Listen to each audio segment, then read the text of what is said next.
It started with the silence.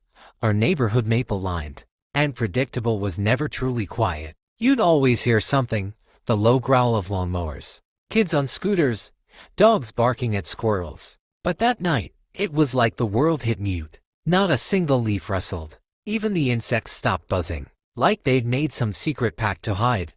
I first saw the dire wolf from my bedroom window. It stood in the middle of the street, shoulders higher than the hood of my dad's truck, muscles coiled under thick, frost-colored fur, its breath rising in ghostly clouds.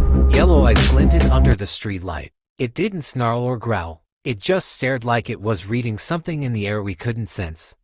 I ducked behind the curtain, heart pounding. When I peeked again, it was gone. At school, no one believed me. A big dog, maybe, said Marcus. You dreamed it, said Alyssa. Maybe a coyote, said Mr. Denny, our science teacher. But the tracks that showed up in our front yard the next morning weren't from a dog or coyote. They were enormous. The police came by, shrugged, said someone must be playing a prank. Then the forest near Miller Creek went still.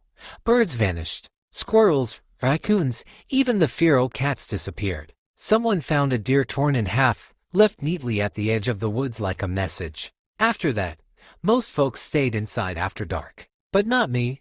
I had to see them again, waited near the edge of the woods with a flashlight, a thermos of coffee stolen from Dad, and the camcorder I used for my short films. I stayed quiet. No phone, no music, just the night breathing softly.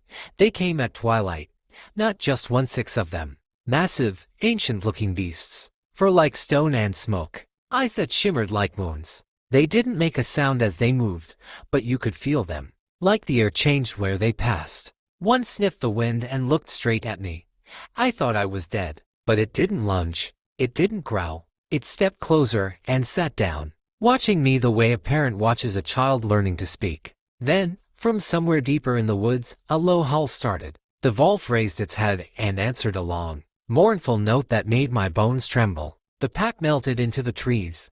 They were real. Since then, I've seen them 3 more times. Always at the edge of things, behind garages, under broken fences, on the hill where the city lights flicker out. They never come too close. I think they're waiting. For what? I don't know. Maybe for winter. Maybe for something older. But I keep watching, because the dire wolves have returned, and somehow, I think the neighborhood was never really ours.